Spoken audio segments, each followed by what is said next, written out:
주신 주님 주의 나라 임하셨네. 이 땅 위에 주님께 영광. 자, 우리에게는 잘 알려진 덴마크의 아주 유명한 철학자 키에르케고르가 있습니다. 그가 남긴 여러 말들 가운데 이와 같은 한 고백이 있습니다. 삶의 끝에 서면 당신은 자신이 한 어떤 일도 중요하지 않다는 걸 알게 된다. 중요한 건 그 일을 하는 동안 자신이 어떤 사람이었는가 하는 것이다. 당신은 행복했는가, 다정했는가, 자상했는가, 남들을 보살피고 동정하고 이해했는가, 너그럽고 잘 베풀었는가, 그리고 무엇보다 사랑했는가. 자, 이것이 경건한 철학자 키에르케고르의 마지막 남긴 말들 가운데 한 대목입니다. 자, 오늘 우리에게 익숙한 예수님의 한 비유는 한 율법사의 질문으로부터 시작됩니다. 질문은 좋은 것입니다. 질문을 통해 많은 것을 배울 수 있습니다. 자, 그러나 이 율법사의 질문은 배움을 위한 것이 아니라 예수님을 시험하기 위함이었습니다. 성경은 말씀합니다. 어떤 율법 교사가 일어나 예수를 시험하여 이르되 선생님, 내가 무엇을 하여야 영생을 얻으리까? 자, 예수님은 그의 질문에 불순한 동기가 있는 줄을 아셨건만 그의 질문에 답하십니다. 율법에 무엇이라고 기록되었으며 너는 그것을 어떻게 읽느냐? 그때 율법사는 한치도 망설임 없이 대답합니다. 대답하여 이르되 네 마음을 다하며 목숨을 다하며 힘을 다하며 뜻을 다하여 주 너의 하나님을 사랑하고 또한 네 이웃을 네 자신같이 사랑하라 하였나이다. 율법사의 답은 완벽한 답이었습니다. 자, 이 율법의 내용은 율법사의 주 전공입니다. 그의 답을 한번 가만히 생각해 보시길 바랍니다. 하나님을 사랑하는 데 있어서 마음을 다하고 목숨을 다하고 뜻을 다하고 힘을 다하여 사랑하라는 것입니다. 자, 이 다한다는 것은 전심을 의미합니다. 진심이 아니라 전심입니다. 우리는 진심으로 하나님을 사랑하고 또 진심으로 세상을 사랑할 수도 있습니다. 바람난 사내는 진심으로 아내를 사랑하고 또한 다른 여자도 진심으로 사랑합니다. 그러나 전심으로 사랑할 수 있는 대상은 우리에게 오직 하나뿐입니다. 자, 하나님을 전심으로 사랑하면 세상을 사랑할 수 없습니다. 하나님을 향한 사랑은 이 진심으로는 충분치가 않습니다. 전심이어야 합니다. 100%로 사랑하는 것입니다. 다음은 이웃을 사랑하는 것인데 곧 이웃을 내 몸과 같이 사랑하는 것입니다. 자, 율법학자의 답은 명확했고 그리고 정확했습니다. 자, 그때 주께서 그에게 말씀하십니다. 내 대답이 옳도다. 이를 행하라. 그러면 살리라. 자, 여기서 예수님을 시험하고자 하는 율법사의 의도는 빗나가고 그는 자신의 뜻을 이루지 못했습니다. 자, 내가 무엇을 해야 영생을 얻으리까? 라는 질문의 답을 그가 이미 알고 있습니다. 나아가 이처럼 알면 된다고 생각하는 그에게 예수님께서 명하십니다. 이를 행하라. 그리하면 살리라. 그는 지식은 있었지만 실천은 없었습니다. 그는 말씀을 인용할 줄은 알았습니다. 그러나 말씀은 인용을 위한 것이 아니라 실천을 위한 것입니다. 사이비도 이단도 말씀을 기가 막히게 인용할 줄 압니다. 자, 말씀을 인용하는 것이 우리의 믿음이 아니요 말씀대로 사는 것이 우리의 믿음입니다. 이스라엘 백성을 향해서 우리 하나님께서 말씀하셨습니다. 너희는 나의 규례와 법도를 지키라. 사람이 일을 행하면 그로 인하여 살리라. 나는 여호와니라. 자, 그런데 이 율법사는 이 실천의 문제를 다시 지식의 문제로 바꿉니다. 그가 다시 묻습니다. 그러면 내 이웃이 누구이니까? 자, 그때 예수님께서 말씀하신 이야기가 오늘 저 유명한 사마리아 사람의 비유입니다. 어떤 사람이 예루살렘에서 여리고로 27km를 걸어가고 있었습니다. 자, 예루살렘은 해발 800m 고지에 있고 여리고는 해저 200m에 있습니다. 그 1000m 길을 내려가는 동안에 그 길은 협곡으로 구부러져 있습니다. 그곳에는 많은 석회 동굴이 있습니다. 그곳에 산적들이 숨어 있다가 지나가는 행인을 습격하곤 했습니다. 하루는 어떤 사람이 그 길을 갔다가 불행히도 강도들을 만나게 됐습니다. 강도는 그의 옷을 벗기고 그를 때리고 그의 모든 것을 빼앗아 그를 거의 죽은 채로 남겨두고 떠났습니다. 만약 누군가 그를 발견하지 못한다면 그는 거기에서 생을 마치게 될 것입니다. 자, 그런데 마침 그 현장 곁을 한 제사장이 지나가고 있었습니다. 자, 그런데 그가 그를 보고 피하여 돌아갑니다. 얼마 후 한 레위인도 그 현장을 지나가게 되었습니다. 그런데 그 역시도 그를 보고 피하여 지나쳐갑니다. 여러분, 이 제사장과 레위인은 왜 그를 보고 피하여 지나갔던 것일까요? 도대체 그들 마음속에는 강도 만난 자를 불쌍히 여기는 마음이 없었단 말입니까? 자, 저는 꼭 그렇지는 않았을 것이라고 생각합니다. 그럼 그들은 왜 강도를 만난 자를 버려두고 그렇게 가야만 했습니까? 그를 버려두고 간 이유가 무엇입니까? 저는 그것이 그들의 직업과 관련이 있다고 생각합니다.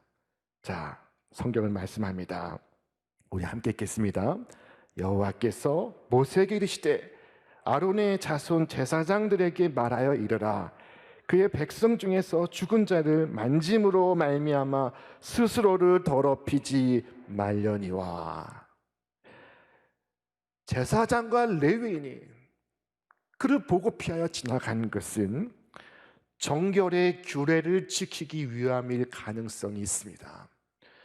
그들이 죽은 자를 만짐으로 부정하게 되면 그들은 그들의 직무를 수행할 수가 없습니다. 성전에 들어갈 수가 없습니다. 그들에겐 이보다 더 중요한 것은 없었습니다. 자, 그들이 그랬다면 오늘 우리는 어떻습니까? 이웃을 도우며 살고 싶지만 무엇 때문에 그렇게 하기가 어려울까요? 자, 그것은 우리에게 또 이보다 중요한 일이 있기 때문입니다. 자녀를 교육하는 것, 그 중에 하나입니다. 사업에 성공하는 것, 그 중에 하나입니다. 연구에 성과를 내는 것, 그 중에 하나입니다. 이 중요한 일들을 위해 선한 이웃이 될 기회를 우리는 놓치고 있는 것입니다. 그런데 사건은 예기치 않은 방향으로 전개되고 있었습니다.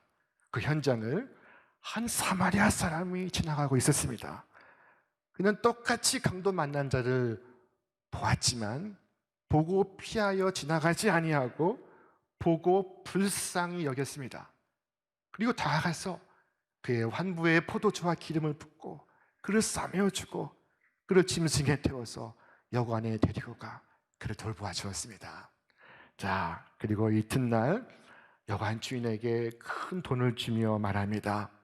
이 사람을 돌보아 주라. 비용이 더 들면 내가 돌아올 때 갚으리라. 이 사람이 계속 머무르지 못하는 것을 보면 그도 일이 있는 사람입니다. 그에게도 중요한 일이 있었던 것 같습니다. 그러나 그는 가던 길을 멈추고 힘을 다해 친절을 베풀고 그의 기름과 포도주를 허비하고 소방대원이나 의사가 할 일을 그가 하고 있었습니다. 그리고는 짐승의 그를 태우고 갔습니다. 사람들 말합니다. 이것은 내가 할 일이 아니야. 다른 사람들이 할 일이야. 다른 누군가 해야 할 일이야. 라고 말하지만 그는 그가 할 수 있는 일을 다 하고 있었습니다. 최선을 다했습니다. 그는 그렇게 강도 만난 자를 돌보아 주었습니다. 자, 우리는 오늘 말씀에서 몇 가지 중요한 사실을 발견할 수가 있습니다. 그 중에 첫째는 이 율법사가 대답한 하나님 사랑과 이웃 사랑의 두 계명은 놀랍게도 하나의 계명이라는 사실입니다. 자, 하나님을 100% 사랑하는 사람이 어떻게 또 이웃을 사랑할 수가 있을까요? 그것이 가능한 이유는 무엇입니까? 그것은 바로 하나님이 우리의 이웃이시기 때문입니다. 자, 마지막 심판 때에 사람들은 충격에 빠져 주님께 묻습니다. 주님, 우리가 언제 주님이 헐벗은 것을 보고 피하여 지나갔습니까? 대체 우리가 어디서 주님이 굶주리고 옥에 갇힌 것을 보고도 지나갔단 말입니까? 우리는 그런 주님을 본 적이 없습니다. 우리가 그런 주님을 봤다면 그렇게 했겠습니까? 대체 우리가 어디에서 주님이 굶주린 것을 보고 지나갔으며 옥에 갇힌 것을 보고 지나갔단 말입니까? 당장 손을 내밀어 도와주었을 것입니다. 자, 그때 주님은 이렇게 답하십니다. 너희가 여기 내 형제 중에 지극히 작은 자 하나에게 한 것이 곧 내게 한 것이니라. 주님은 우리의 이웃이셨던 것입니다. 우리 이웃 가운데 계셨던 것입니다. 둘째로 오늘 말씀 속에 중요한 것은 강도 만난 자는 유대인인데 그를 돕고 있는 자는 사마리아인이라는 것입니다. 당시 유대인들은 사마리아인을 멸시했습니다. 천시했습니다. 조롱했습니다. 비하했습니다. 그런데 그 사마리아인이 유대인의 이웃이 되어주고 있었던 것입니다. 자, 최근 미국에서 인종차별 문제가 극심하게 일어나고 있습니다. 백인이 흑인을 차별하고 백인이 흑인을 죽음에 이르게 하고 있습니다. 자, 오늘 어쩌면 예수님께서 미국 땅에서 이 말씀을 하신다면 예수님은 설정을 바꾸셨을 것입니다. 강도 만난 자를 백인으로, 그리고 그를 돕는 선한 이웃을 흑인으로 말씀하셨을 수 있습니다. 자, 반면에 예수님께서 오늘 이 대한민국에, 이 서울에서 이 말씀을 하신다면 누가 강도 만난 자고 누가 선한 사마리아 사람이라고 말씀하셨을까요? 한번 깊이 생각해 보시기를 바랍니다. 이 선한 이웃의 가르침이 2000년이 지난 오늘에 이르기까지 얼마나 적절한 교훈인지 이루다 말할 수가 없습니다. 이 교훈을 말씀하시면 예수님은 율법사에게 물으셨습니다. 너는 이 세 사람 가운데 누가 강도 만난 자의 이웃이 되어 주었다고 생각하느냐? 자, 그때 사마리아인이라고 그는 대답하지 않습니다. 그것은 그의 자존심을 상하게 하는 것이었습니다. 그는 마지못해 대답했습니다. 자비를 베푼 자니이다. 사마리아인입니다 라고 말하지 아니하고 자비를 베푼 자니이다 라고 말했습니다. 자, 이와 같이 유대인은 이방인을 멀리하고 거림칙하게 여기고 있었던 것입니다. 만약 강도 만난 자가 그와 같이 크게 다치지 않았다면 사마리아 사람이 도움을 베풀려고 할 때 그는 거절했을 것입니다. 그 부정한 손을 내 몸에 대지 말라라고 외쳤을 것입니다. 그러나 지금 이 사람은 거의 죽을 지경에 이르러 사마리아 사람이건 아니건 상관하지 않습니다. 그래서 도움을 받게 됩니다. 여러분, 고난이라는 것이 이처럼 이웃을 만나게 해줍니다. 자, 고난 때문에 멀어졌던 부부가 가까워지고 원수가 되었던 형제가 하나가 될 수 있습니다. 여러분, 왜 이 세상에 고난이 있고 재난이 있고 실패가 있고 환난이 있느냐고 묻지 마시기를 바랍니다. 그것은 하나님께 다 맡겨두고 우리는 고난 속에서 참 이웃이 되고 그리고 참 이웃을 만날 수 있기를 바랍니다. 예수님께서 2000년 전에 이 말씀을 하셨지만 그러나 아직도 세상은 이 말씀의 단순하고 깊은 의미를 깨닫지를 못하고 있습니다. 이 교훈을 본받고 따르기보다는 이 교훈에 감탄하고 있습니다. 이 교훈에 순종하기보다는 이 교훈을 연구하고 있습니다.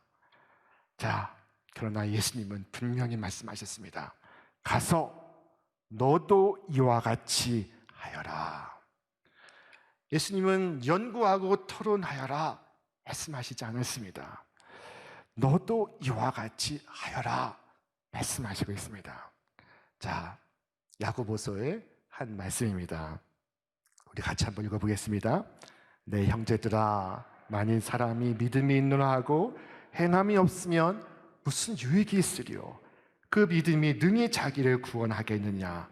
만일 형제나 자매가 헐벗고 일용할 양식이 없는데 너희 중에 누구든지 그에게 이르되 평안히 가라, 덥게 하라, 배부르게 하라 하며 그 몸에 쓸 것을 주지 아니하면 무슨 유익이 있으리요?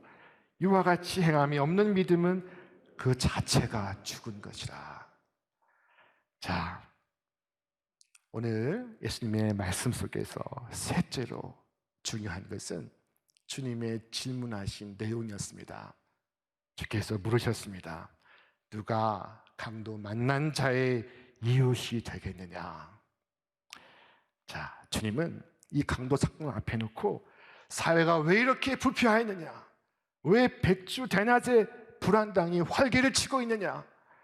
너는 어찌하다 그렇게 위험한 길을 혼자 갔단 말이냐? 라고 묻지 않으셨습니다.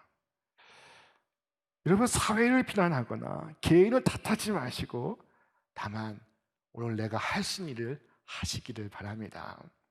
자, 쓰러진 사람들이 이렇게 많은데 이 한 사람 살리는 것이 도대체 무슨 큰 의미가 있습니까? 라고 물을 수도 있습니다.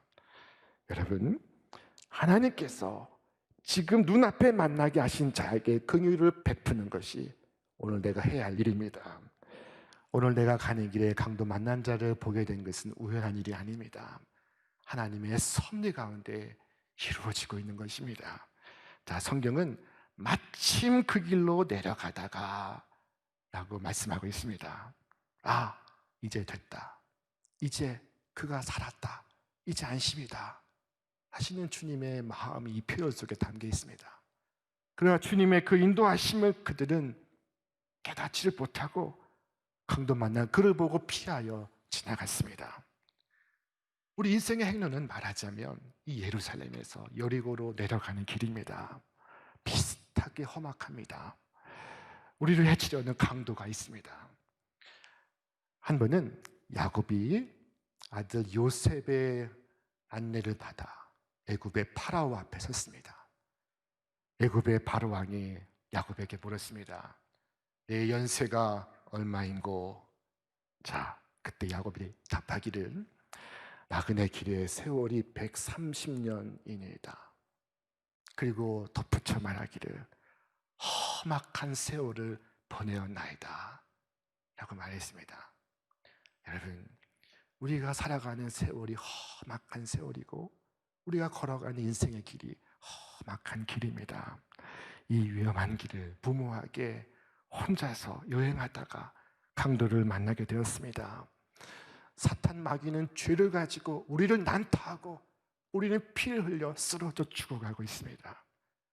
그러나 그때 예수님께서 선한 사마리아인이 되시어서 우리에게 다가오셨습니다.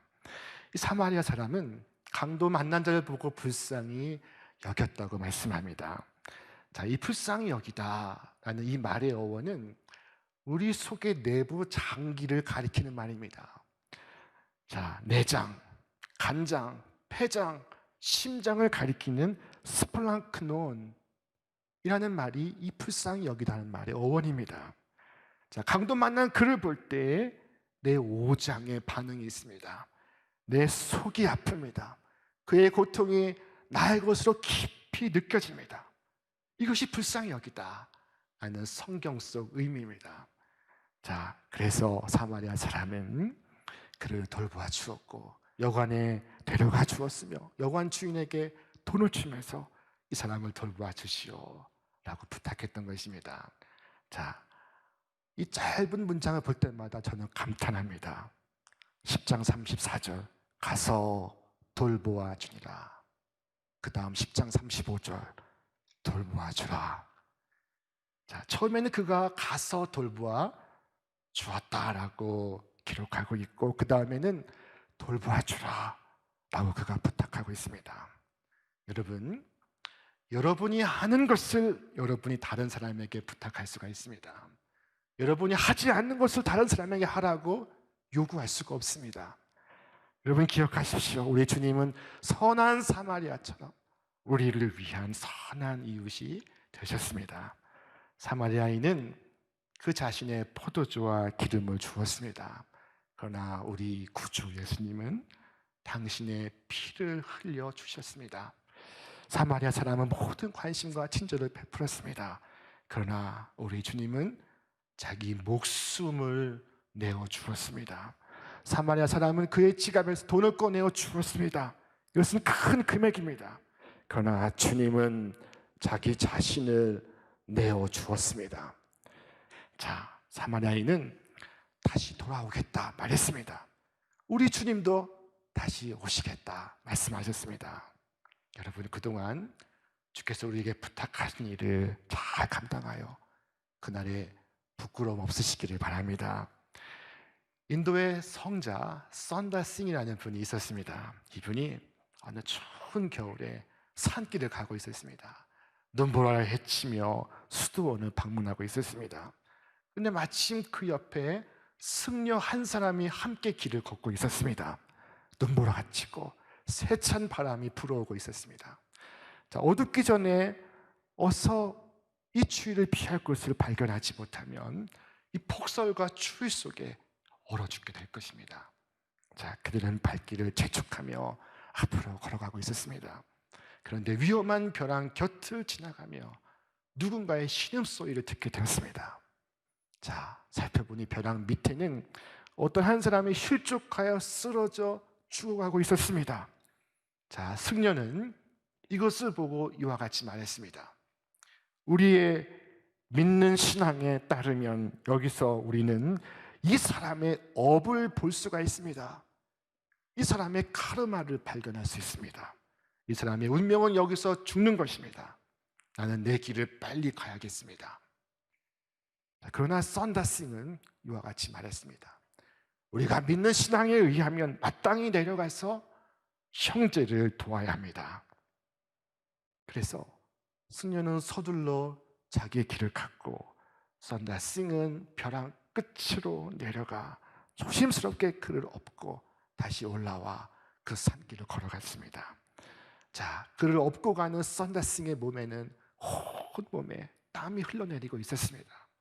자, 드디어 멀리서 불빛을 볼 수 있게 되었습니다. 그때 그는 땅 위에 어떤 물체에 발이 걸려 거의 넘어질 뻔했습니다. 자, 정신을 차려서 그것이 무엇인가 보니 그는 깜짝 놀랐습니다. 그것은 바로 앞서가던 승려의 죽은 시체였습니다. 그가 추위에 얼어 죽었던 것입니다. 선다싱이 동일한 운명을 면할 수 있었던 것은 부상당한 형제를 등에 업고 그 길을 걸어갔기 때문입니다. 자, 율법사는 굉장히 중요한 질문을 했습니다. 내가 무엇을 하여야 영생을 얻으리까? 여러분, 율법사의 질문보다 더 중요한 질문은 없습니다. 생명을 얻는 것보다 더 중요한 일이 어디 있겠습니까? 예수님께서 그 길을 우리에게 말씀하시고 있습니다. 이와 같이 행하라. 그러면 살리라. 자, 누가 영생할 것입니까? 자비를 베푼 자니이다. 누가 영생의 기쁨을 맛보겠습니까? 자비를 베푼 자니이다. 이것이 주님의 말씀입니다. 가서 여러분도 이와 같이 행하십시오.